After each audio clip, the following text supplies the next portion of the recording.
Apocalipsis capítulo 2. Y vamos a leer en el nombre del Padre, del Hijo y del Espíritu Santo. Escribe al ángel de la iglesia en Éfeso, el que tiene las 7 estrellas en su diestra, el que anda en medio de los 7 candeleros de oro, dice esto: yo conozco tus obras y tu harto trabajo y paciencia, y que no puedes soportar a los malos. Y has probado a los que se dicen ser apóstoles y no lo son, y los que has hallado mentirosos. Y has sufrido y has tenido paciencia y has trabajado arduamente por amor de mi nombre, y no has desmayado.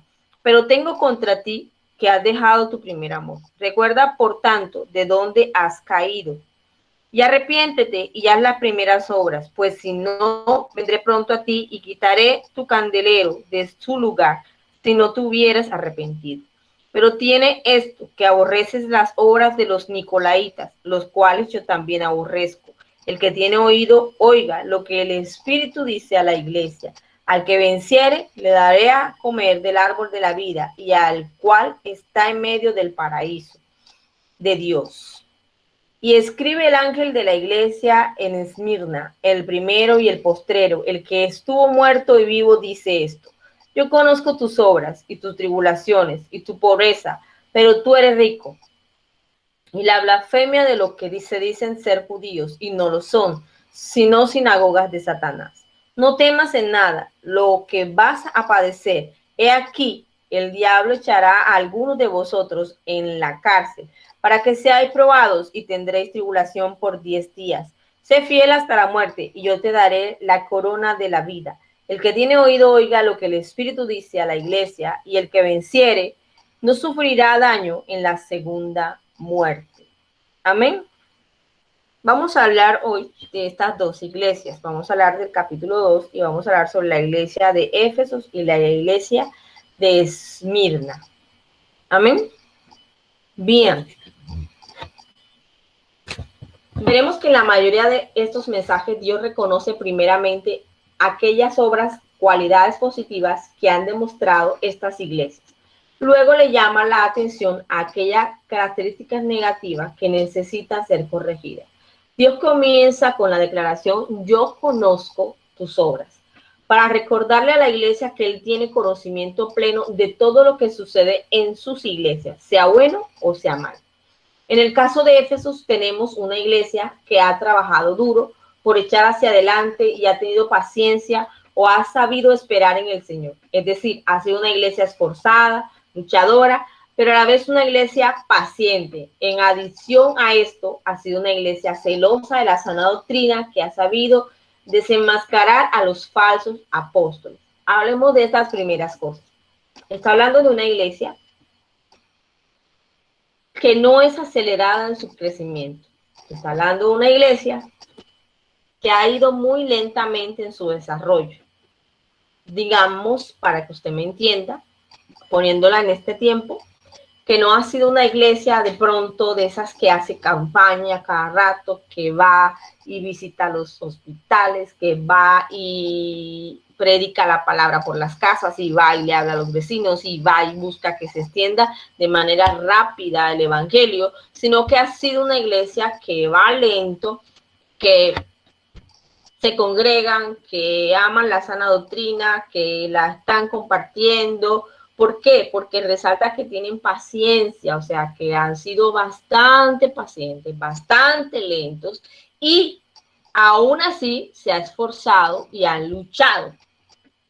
Pero dice, pero a la vez eres una iglesia paciente, o sea, no es una iglesia mala, es una iglesia que ha tenido sus luchas, que lucha contra el enemigo, que lucha contra las adversidades que se le han presentado, que se esfuerza por agradar a Dios, pero no es una iglesia de esas que se esfuerce mucho en salir adelante o en crecer o en extender el reino de los cielos, sino que está como acomodada en lo que tiene en el momento y en cuidar lo que tiene en ese momento.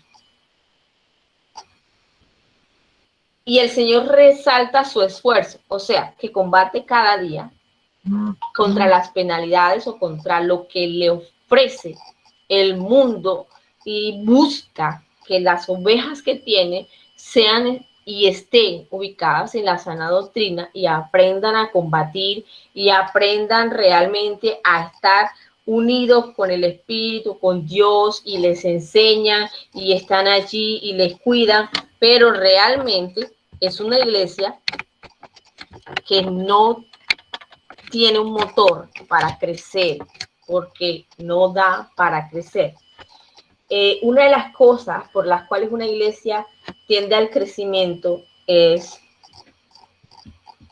por dos cosas realmente. Uno, por ese primer amor que te da a ti toda la intención de para tú querer extender lo que sabes, el encuentro que tienes con Dios, para querer estar allí, para que otros lo conozcan, como estás enamorado de Dios, como estás en ese primer amor, quieres dárselo a conocer a todos, quieres traspasarle, quieres llevárselo a todo el mundo, predicarle, que entienda, y la iglesia comienza a crecer, porque tenemos ese primer amor y hemos entendido que debemos llevar el evangelio a las demás personas. Otra cosa por la cual las iglesias en este tiempo crecen es por la modernidad, porque es muy moderna, porque tiene muchas cosas modernas, porque pronto trabaja en la doctrina de la prosperidad, y la doctrina de la prosperidad, algo que tiene claro es que tiene que avanzar y abarcar mayor número de personas para llenar la iglesia. Pero cuando tú tienes el primer amor, lo que te mueve a ti realmente no es la prosperidad, lo que te mueve a ti es que las demás personas conozcan al Dios que tú conociste, que las demás personas vean y reciban de Dios lo que tú también recibiste en algún momento y en algún tiempo. Entonces, ellos no tenían ese motor. ¿Por qué? Porque si usted lee, obviamente el Señor le dice que el único problema de Éfesos era que había dejado su primer ¿qué? Amor. Pero tengo una cosa contra ti, que ya no tienes el mismo amor que al principio. Esta iglesia tenía mucho celo por la palabra, pero había descuidado su devoción a Dios. No buscaba al Señor con la misma pasión y anhelo de antes. Este mismo patrón les ocurre a las iglesias en la actualidad. Se caen en la rutina, en hacer muchas cosas, pero se va perdiendo la devoción y decae la oración y el compromiso, donde el Señor es lo primero en la vida de los creyentes. Hay iglesias que tienen, y me parece bueno, dependiendo, servicios del martes hasta el domingo. Descansan el lunes, digo porque hoy hay algunos pastores que dicen el lunes es mi día de descanso, no hago nada y no se hace nada en la iglesia. Como hay iglesias que van de lunes a domingo sin ningún día de descanso y tienen servicios de damas, servicio de caballeros, servicio de jóvenes, ayuno, 3 veces a la semana de ayuno, tienen, como les digo, servicios todas las noches porque tienen de damas, de caballeros, de jóvenes, los servicios normales de la iglesia que normalmente hacen 3 a la semana. Entonces, se ocupa todos los días de la semana y la persona tendría que ir todos los días a la iglesia y estar todos los días en el servicio. Pero ¿qué sucede en muchas ocasiones? Cuando se tiene servicios de lunes a lunes, por decirlo así, o de martes a domingo, es que la gente se olvida de que hay una parte muy importante en el crecimiento de nuestra fe y es la comunión íntima con Dios. Entonces hay mucha gente que dice, lo he escuchado, no estoy inventándolo, entonces se lo digo. Es que yo fui al servicio, vengo al servicio, entonces como vengo al servicio, voy a comer, me siento, hablo con mi esposo o con mis hijos, o hago tareas, o no sé qué tal, y me acuesto. Y se me olvidó orar, se me olvidó intimar, pero ya yo fui a la iglesia, ya oraron y yo estuve ahí y yo participé. Entonces yo ya hice mi tiempo de oración. Pero es que tu tiempo de oración personal con Dios nunca va a estar cubierto por tu oración en el servicio a la iglesia o porque tú vengas a un servicio a la iglesia. Eso no te va a cubrir tu oración con Dios. Este es un tiempo extra que la Escritura dice que nos debemos reunir juntos para adorar a Dios, para glorificar su nombre y para aprender sobre la Escritura. Es algo adicional que tú tienes que hacer, pero tú tienes que tener tu propia dieta espiritual, por decirlo de alguna manera, con Dios, tu comunión íntima con Dios día a día.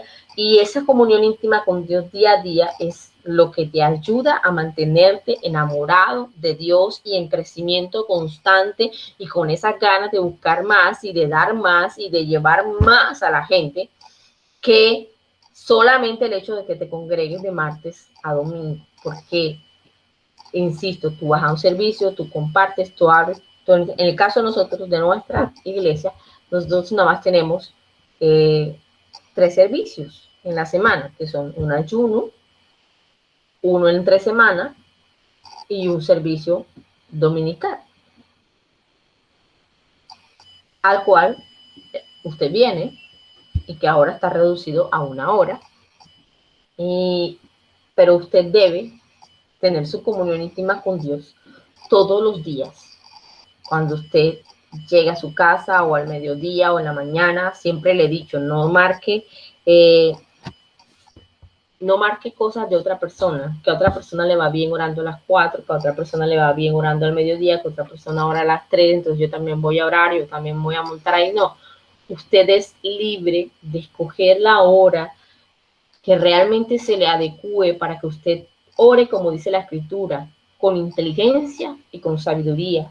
Y orar con inteligencia y sabiduría es solamente usted con Dios, dejarse guiar por el Espíritu Santo y comenzar a conectarse con Él y hacer algo ahí en la vida suya con Dios. Entienda algo, Dios no es lo que otros quieren que sea, Dios es lo que nosotros hagamos que Dios sea en nuestra vida, y eso depende de qué, de mi oración, de mi constancia, de mi búsqueda personal con Dios.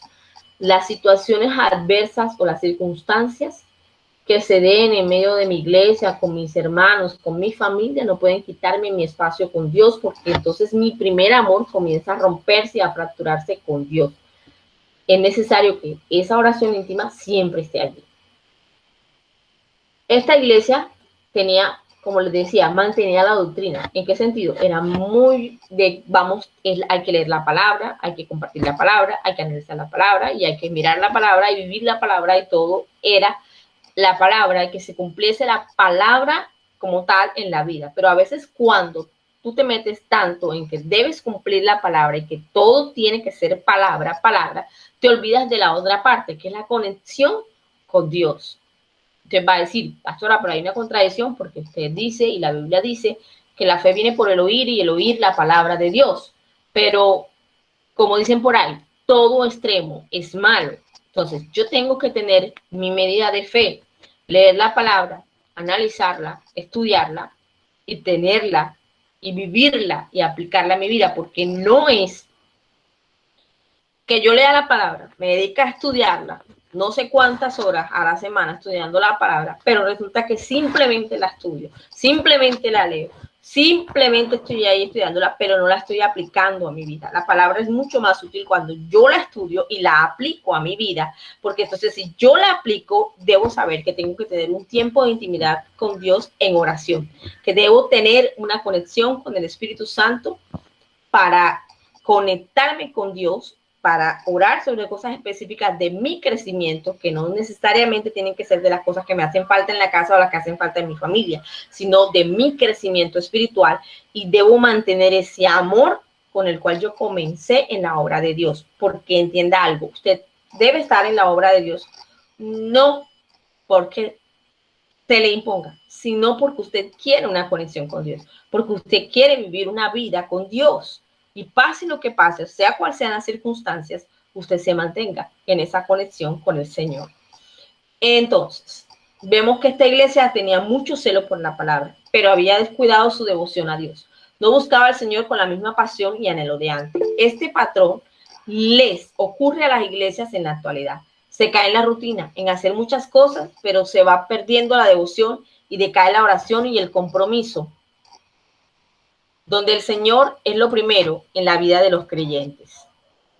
Dios le hace un llamado a esta iglesia para que vuelva nuevamente a su primer amor, porque el resultado será que el candelero le será quitado.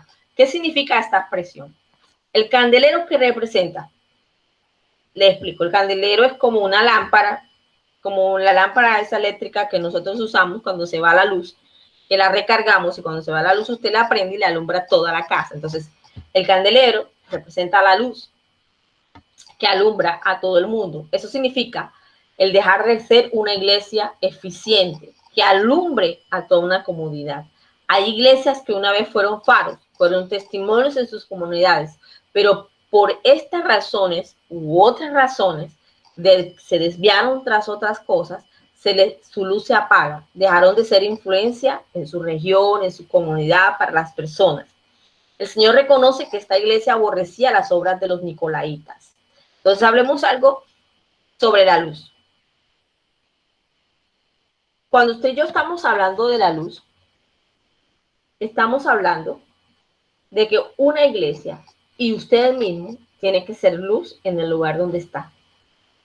Si yo tengo una vida de devoción con Dios, si yo tengo una vida de conexión con Dios, si yo realmente me he conectado con el Señor, si busco mi intimidad con Dios, busco mi tiempo de oración, donde sea que yo vaya, yo voy a hacer luz. ¿Por qué?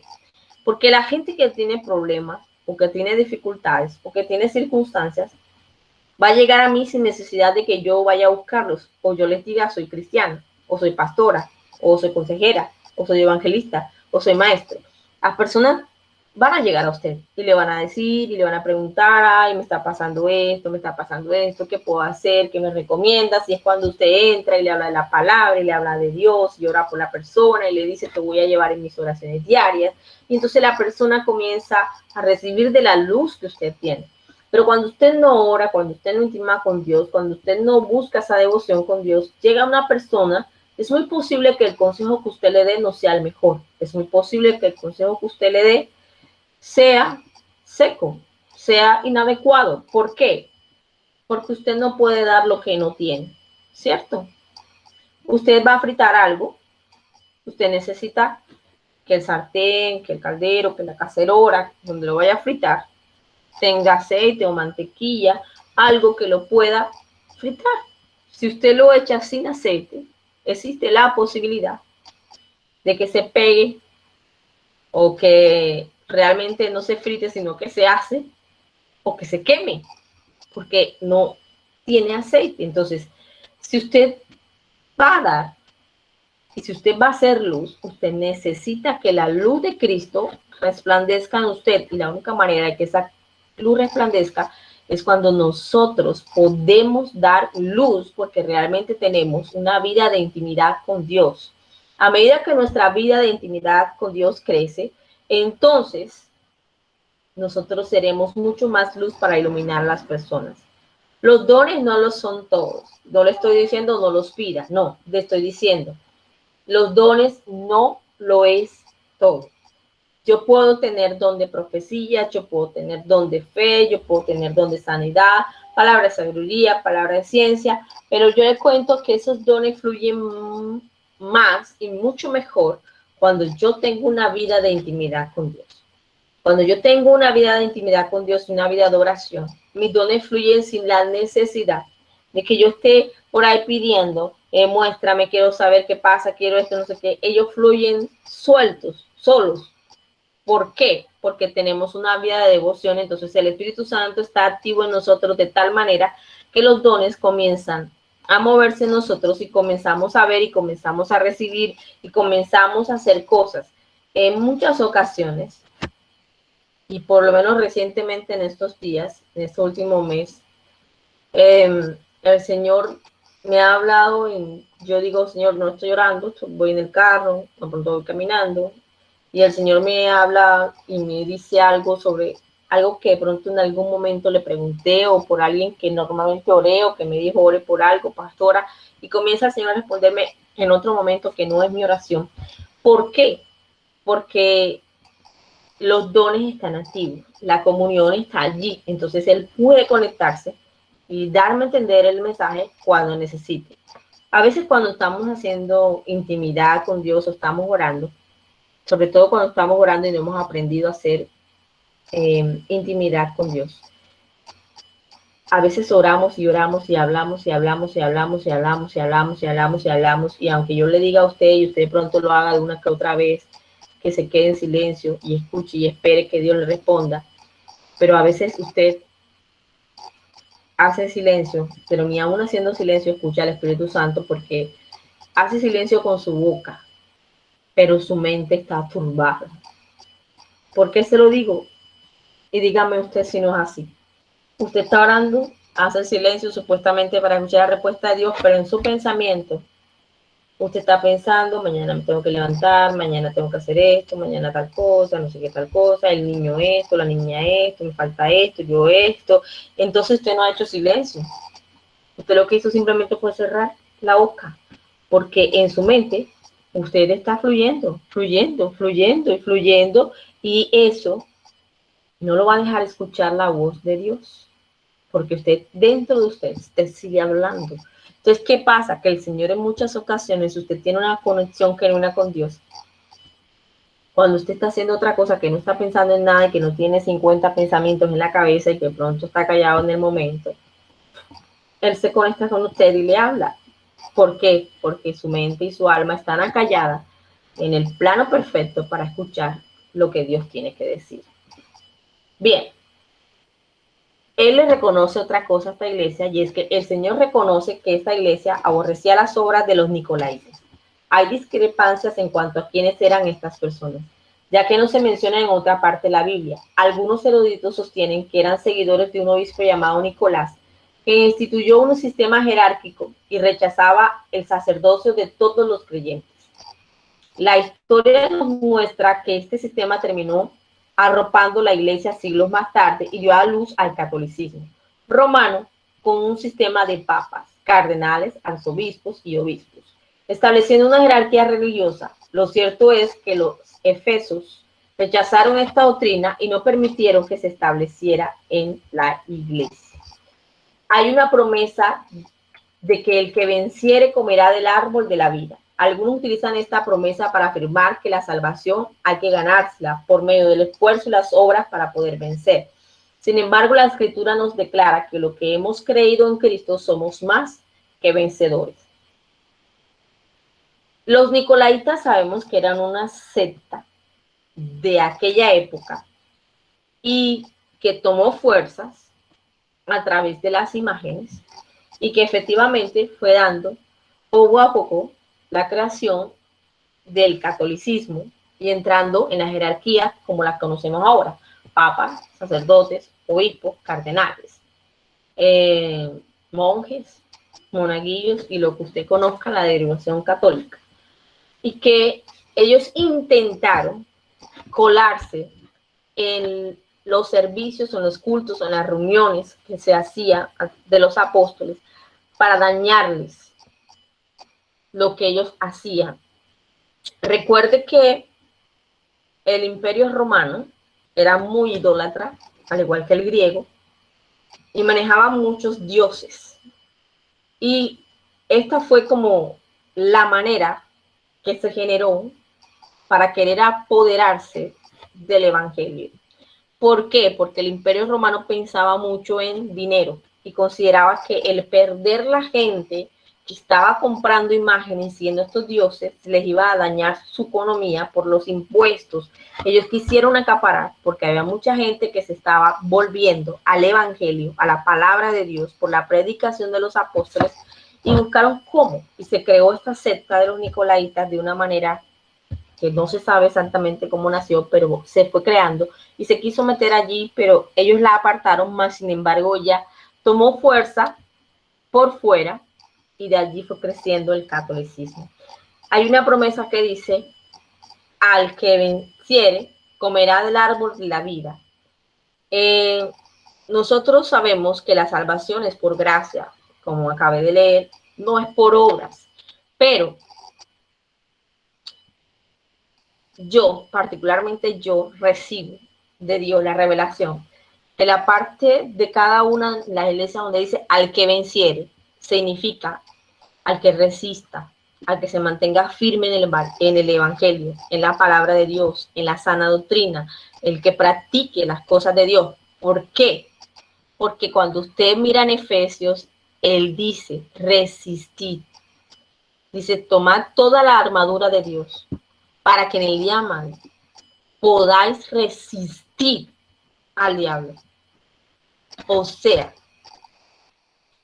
si significa que hay una resistencia, significa que yo tengo que hacer un esfuerzo. ¿Cuál es mi esfuerzo? Mantenerme en oración, mantenerme conectado con Dios, mantenerme siguiendo sus mandamientos, viviendo la vida que Él quiere que yo viva. Es mi manera de resistir al diablo.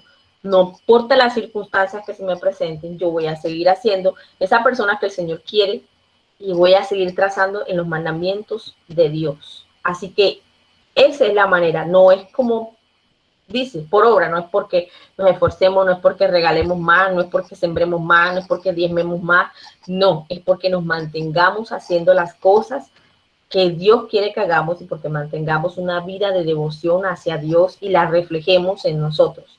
Hay gente que ora, que dice que ora realmente. Hay gente que dice que viene a la iglesia, pero usted los ve en la calle, usted los ve en las relaciones en su casa, con sus amigos, fuera de la iglesia, y son otra persona totalmente. Distinta a lo que vemos en la iglesia y distinto a lo que ellos dicen en algún momento. Bien, ahora vamos a hablar de la iglesia de Esmirna.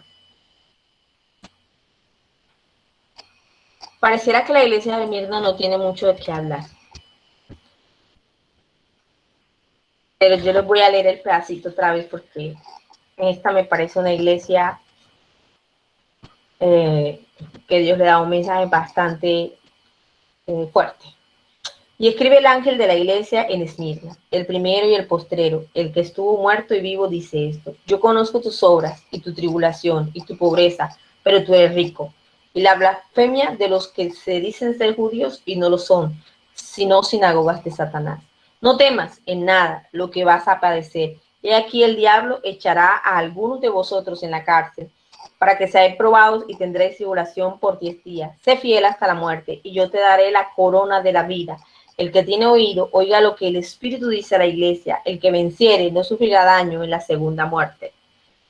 La mayoría de gente dice que la iglesia, la mejor iglesia que está aquí es la de Filadelfia, que es la del amor filial. Pero yo creería que la iglesia de Esmirna es una iglesia fuerte, porque el Señor le dice, está hablando de los que dicen ser judíos y que andan es más bien en las sinagogas del diablo, y que en este momento, mientras que se lee esta palabra, es como si hubiese un enfrentamiento entre la predicación que está haciendo la gente de Esmirna de Dios y las sinagogas se están enfrentando duramente con ellos. Y aún dice que ellas van a hacer que algunos de ellos sean encarcelados. Y les da hasta una fecha en este texto, le dice que van a sufrir esa tribulación por 10 días, pero el Señor les entregará la victoria, que resistan en la batalla, porque van a ser probados, pero tienen que resistir. Aquí no vemos que nos hable de que se vayan tras la doctrina de tal cosa o que ellos sean partidarios de esto, sino que les dice, yo conozco tus obras y tu tribulación y tu pobreza, pero tú eres rico. ¿Por qué les dice, y tu pobreza, pero tú eres rico? Porque la iglesia de Esmirna no era muy rica o muy acomodada económicamente. Pero les dice, pero tú eres rico. ¿Por qué les dirías que eran ricos? Porque eran gente que dependían de Dios, porque eran gente que estaban buscando a Dios de corazón, porque era gente que estaba siéndole fiel al Señor en medio de las tribulaciones y del enfrentamiento que tenía. Entonces, aunque tenían una pobreza física y económica, eran ricos en todo lo que tenían de Dios, y que a través de eso era que ellos iban a poder vencer en la tribulación. Dice, luego sigue el mensaje a la iglesia de Esmirna. Esta era una iglesia llena de tribulación y muy pobre. Si ve, era pobre. Y sin embargo, a los ojos de Dios era una iglesia rica. Dios no mide la prosperidad como la mide el hombre. Parece ser que esta iglesia sufrió persecución por parte de los judíos de la región, a quienes se les llamaba sinagogas de Satanás. Esta persecución traía como resultado el que algunos de los hermanos de Esmirna serían encarcelados, pero no sería una tribulación de larga duración. Muchas veces el Señor permite tribulaciones para probar la fidelidad de sus hijos. Dios les exhorta a permanecer fieles en medio de la prueba para obtener así las recompensas espirituales. Si está viendo, uno tiene que leer bien el Apocalipsis, porque mucha gente llega y le predica, y a nosotros acá en la iglesia en algún momento nos llegaron y predicaron y nos dijeron que la mejor iglesia era la de Filadelfia, porque era la iglesia que hablaba del amor filial. del amor entre los hermanos. Pero esta era una iglesia berraca, esta era una iglesia que verdaderamente amaba a Dios, estaba en medio de persecución, estaba en una zona de pobreza y estaba en una zona de tribulación dura porque los judíos que estaban en la zona les estaban haciendo la vida de cuadrito. Y en aquel momento, recuerden que los sacerdotes judíos de las sinagogas tenían mucho poder en el tiempo de esta escritura, tenían mucho poder y tenían la capacidad de hacerle la vida de cuadritos al movimiento. Y más sin embargo, ellos se mantenían en oración, se mantenían con devoción a Dios, y Dios les dicen que era muy rico. Y si Dios les dicen que era muy rico, yo les voy a decir, era porque su crecimiento espiritual y su prosperidad espiritual era altísima, por eso eran ricos, tenían una conexión con Dios impresionante y una defensa de Dios, y dice que sufrió mucha persecución, pero fíjese que el Señor le dice ¿qué promesa le da? No sufrirán daño de la segunda muerte. La primera muerte es la física, por eso tendrán que pasar muchos creyentes. Sin embargo, la peor de todas es la segunda muerte, que es el lago de fuego, Apocalipsis 21:8. Quiere decir que los salvos, los vencedores, no tienen que temer a la segunda muerte. Él les está dando la promesa a esa iglesia, a toda la iglesia, que ellos iban a vencer, que ellos iban a ser salvos, que ellos estaban bien delante de la presencia de Dios. Y el hecho de que tú y yo estemos bien delante de la presencia de Dios no nos resta que tú y yo tengamos y padezcamos tribulaciones y padezcamos persecuciones. Y Dios permite en muchas ocasiones que vengan tribulaciones y vengan persecuciones a nuestra vida. ¿Para qué? Para probar nuestra fe, para probar lo que nosotros somos, para probar en quién hemos creído. Nosotros como hijos de Dios debemos ser personas equilibradas, ecuánimes, justas, mansas, con mansedumbre. Y la palabra mansedumbre, muchos la entienden como ser, no sé, como que ser una persona que se deja hacer todas las cosas, pero no. Mansedumbre es la reacción correcta, de manera calmada, frente a todas las situaciones. Y usted y yo debemos poder llegar a ese lugar, podemos llegar a ese momento. Debemos poder llegar a manejar todas las situaciones de manera calmada. Es necesario que nosotros enfrentemos las tribulaciones y las circunstancias con mansedumbre, que podamos vencer sobre las situaciones, que podamos entender que las tribulaciones que vienen a nuestra vida son realmente permitidas por Dios de alguna manera para probar nuestra fe. Es necesario que usted saque lo bueno que Dios le ha depositado a usted. No, yo no tengo nada bueno. Sí, usted tiene cosas buenas. Dios le ha entregado dones, Dios le ha dado talentos. Dios forma nuestro carácter en muchas ocasiones a través de las tribulaciones y a través de las circunstancias que vivimos. Como cristianos debemos ser personas cuyo carácter pueda enfrentar situaciones fuertes. Cuando la Biblia dice en las bienaventuranzas que debemos ser pacificadores, los pacificadores tienen que ser personas que tengan la capacidad de medio de una tremenda tribulación, tremenda circunstancia, tremendo problema, no sé, discusión, puedan entrar y decir calmaos, y calmar a las dos partes sin inclinarse hacia ninguna, sin sobresaltarse, sin perder los estribos, y traer paz entre las dos partes. El consejero es una persona que tiene que pacificar el alma, el espíritu, los pensamientos de las personas a través de la palabra de Dios, a través de la consejería. Porque ser pacificador no es simplemente, y ser consejero no es simplemente yo me siento aquí, te escucho a ti y escucho al otro y miro a ver qué me suelta. No. El consejero normalmente debe ser una persona que trae eso, Nosotros hablamos lo que Dios coloca en nuestra boca y damos el consejo que Dios nos permite darle a muchas personas. Y hay personas que en muchas ocasiones no entienden. Y digo no entienden ¿por qué? Porque dicen en algún momento que X o Y persona no puede dar X o Y consejo porque nunca ha vivido eso. Pero resulta que si usted y yo tenemos una conexión con Dios y con el cielo, y si nosotros somos instrumentos del Espíritu Santo y de Dios, entonces, cuando usted se para frente a una persona que no ha vivido su situación, pero usted le está contando su vida o lo que le aconteció, y usted habla y le dice, yo siento que usted debe hacer esto y esto, no es usted quien está dando el consejo, es Dios quien está hablando a través de usted. Es Dios quien llena su boca y ya habla a través de usted.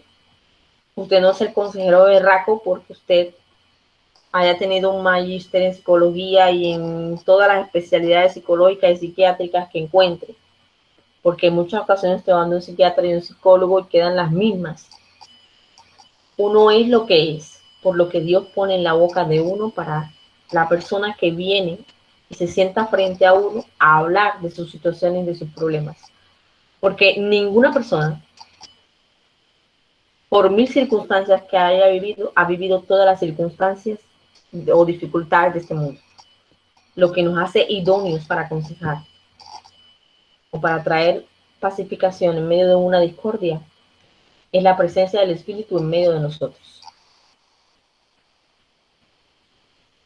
Y esta iglesia la tenía la paz que Cristo da en medio de toda tribulación, porque no soltaron su devoción, no soltaron su oración, no soltaron su congregación, no soltaron su defensa a Dios, no dejaron de ser lo que eran, no dejaron de adorar, no dejaron de predicar la palabra, sino que siguieron con ella a pesar de las tribulaciones. Y es algo donde usted y yo tenemos que llegar. No porque venga una circunstancia, no porque venga una dificultad, no porque hoy me duele una pierna, no porque hoy me duele un dedito, o porque hoy me duele la cabeza, o porque hoy tengo flojera, o porque hoy tengo sueño, no voy a orar. Hey, tu conexión con Dios es diaria. Tú puedes orar y hay algo que Dios no te exige, y es que Dios no te dice solo y exclusivamente recibo tu oración si oras de rodillas. He visto que Dios es muy amplio. Dios lo que sí dice en su palabra es que Él quiere un corazón sincero. Que Él quiere que tú seas sincero con Él. Que quiere corazones dispuestos.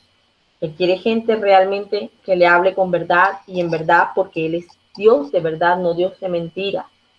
Entonces, si Dios realmente no te está exigiendo tanto, ¿por qué es que a veces tú te exiges más de lo que Dios te está pidiendo?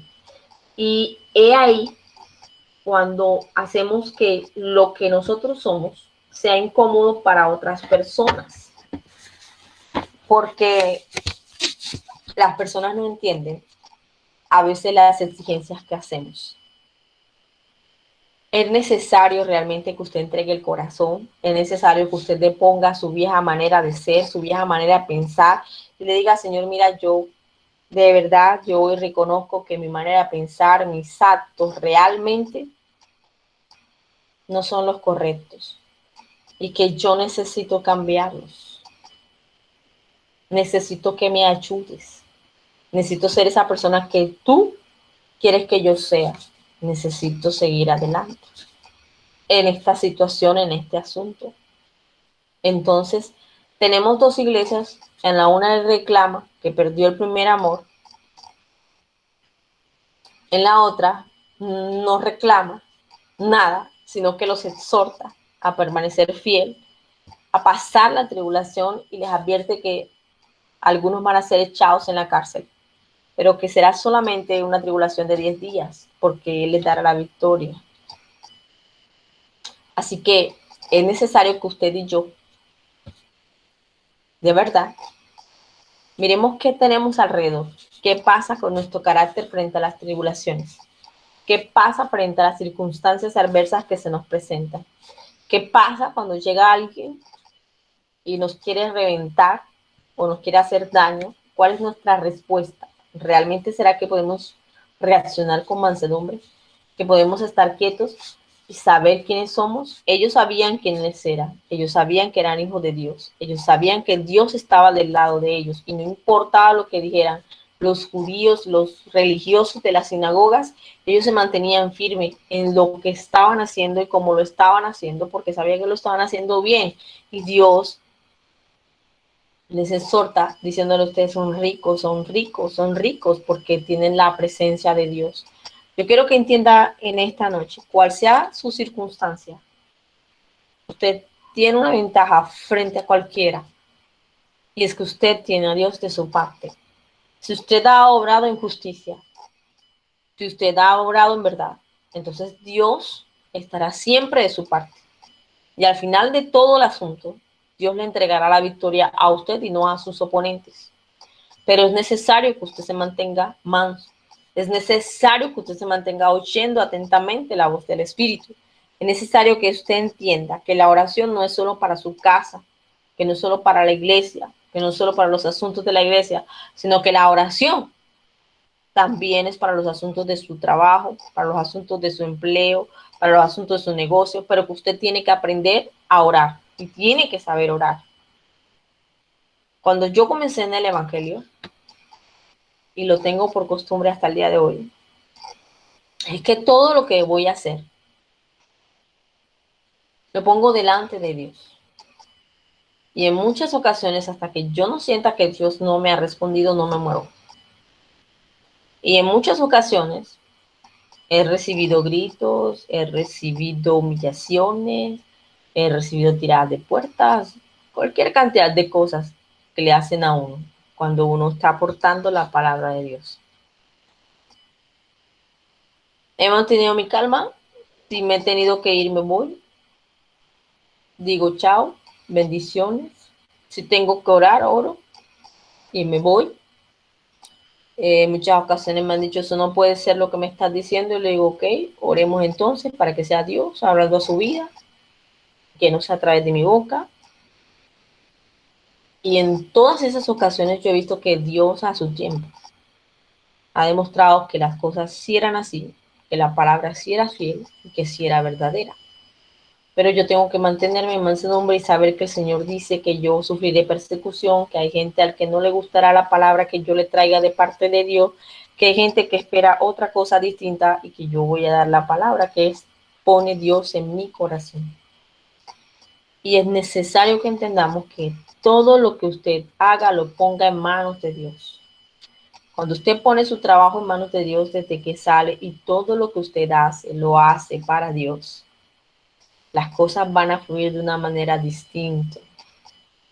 Pero es que eso es casi imposible, pastora, porque es que igual uno tiene jefe, tiene superiores en su trabajo, tiene que responder, tiene que hacer esto, tiene que hacer lo otro, pero cuando usted determina en su corazón: sabe, Señor, mi jefe eres tú. No le está quitando la autoridad al jefe que usted tiene delante, sino que le está diciendo que su jefe es él. Y como usted le dio ese honor de que él sea su jefe, él va a manejar su empleo, su trabajo de una manera distinta y lo va a mover y lo va a poner donde tengan que ponerlo. Pero cuando nos fijamos y ponemos la mirada en que tenemos una persona de carne y hueso con virtudes y defectos, y mal genios y no mal geniados, como buena gente o no buena gente, por encima de nosotros, y nos fijamos solamente en eso, vamos a vivir tensionados, alterados, estresados. Pero cuando usted deposita y dice: mi Señor es mi jefe, en todo lo que haga, Él es mi jefe, Él es mi padre, Él es mi esposo, Él es mi hacedor, y es mi jefe en el trabajo, y a Él respondo por todo. Entonces, Él lo guiará, Él lo ayudará, Él lo pondrá en alto, Él lo exaltará, y usted hará las cosas bien. A veces nos cuesta entender que la gente no es perfecta, y que la gente no va a ser como nosotros siempre, y que la gente va a reaccionar de maneras distintas. Como le digo, estoy segura que más de uno de los que están aquí conectados También la han cogido conmigo algún momento que les he llamado la atención o les he dado una palabra de parte de Dios que ni la entienden ni les agrada. Pero yo he seguido allí porque sé que el Señor es fiel y que Él muestra toda la verdad. Y la verdad es que la iglesia de Esmirna me parece una iglesia luchadora, una iglesia de fe, una iglesia que demostró en su tiempo que se creían en un Dios vivo, en un Dios que tenía poder. Hay gente que dice que solamente en este tiempo hay dos modelos de estas dos iglesias que se cumplen en la actualidad. Hay gente que dice que cada iglesia que vamos a ver aquí, son 7 iglesias, es un tipo de iglesia actual. Y yo creo que la palabra es viva y eficaz y que ella no pasa. Y que ciertamente hay iglesias como la de Éfeso y hay iglesias como la de Esmirna, que son pobres y sufren persecuciones, de pronto no de parte de judíos, pero sí de parte de la gente que lo señala. Nosotros hemos vivido sus persecuciones de nuestros vecinos que no nos han querido en los lugares a veces cuando hemos llegado. Y de pronto nos han querido hasta echar la policía o cualquier otra cosa y el Señor nos ha sacado en victoria porque el respaldo de Dios ha estado ahí. Entonces, el hecho de que llevemos la palabra de Dios, y quiero que te grabes esto, el hecho de que llevemos la palabra de Dios, el hecho de que estemos del lado de Dios, el hecho de que seamos personas ungidas, el hecho de que recibamos palabras proféticas, revelaciones del cielo, no nos hace exentos de sufrir tribulaciones y persecuciones. La diferencia está en quién hemos creído, en dónde se ha puesto vuestra fe y a dónde queremos llegar con Dios. Es necesario que tengamos una identidad clara de quiénes somos en Dios. Amén. Yo te invito a que inclines tus ojos allí donde está, tu rostro ahí donde estás. Inclina tu rostro donde estás y vamos a orar en esta hora. Padre eterno, Dios soberano, maravilloso Dios, gracias infinitas damos en esta hora por tu amor, por tu misericordia, mi Rey, por todo lo que tú haces, Señor, Padre amado, a favor de nosotros, Dios. Señor, apenas estamos comenzando, Señor, en el capítulo 2 con las iglesias, Padre amado, pero yo oro, mi Rey, y doy gracias, Señor, por esas personas, Padre amado, como los de la iglesia de Esmirna, luchadoras, a pesar de la persecución, a pesar de todo lo que se levante, que nos mantenemos firmes, creyendo y mirando al invisible que nos sustenta con su fe, con su amor, con su gracia, con su poder. Oh bendito Dios, toda la gloria sea para ti, Señor. Fortalécenos, Dios. Ayúdanos, Señor, a entender, mi Rey, que tú estás en todos los asuntos de nuestra vida, Señor. Ayúdanos a ser esas personas que tú necesitas en la obra y fuera de la obra, Señor, en tiempo y fuera de tiempo, Señor. Pero sobre todo hoy te pido, mi Rey, que si alguno de nosotros ha perdido ese primer amor, enamóranos, Señor. Vuelve a enamorarnos de ti, Señor.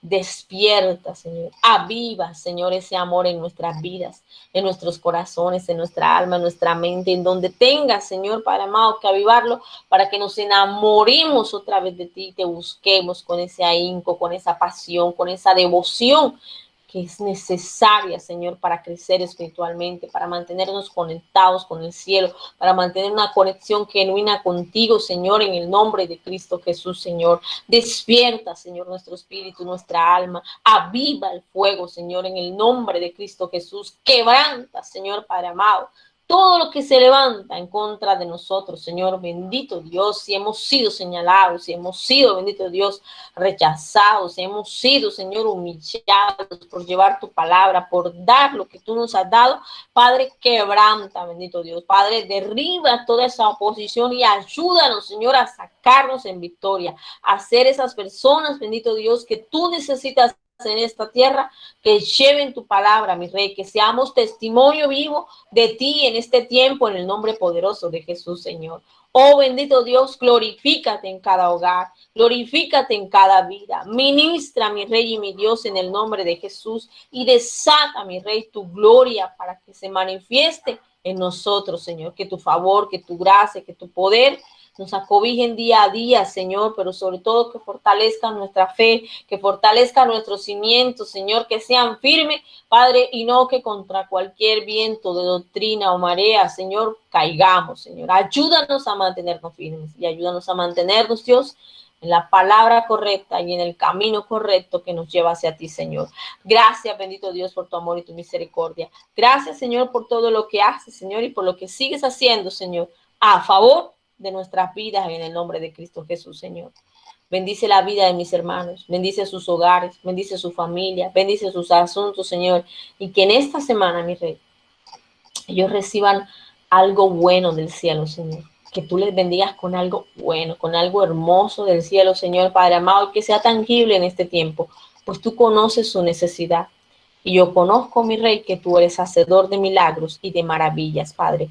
Tú haces maravillas y haces milagros que otros no pueden hacer, Señor.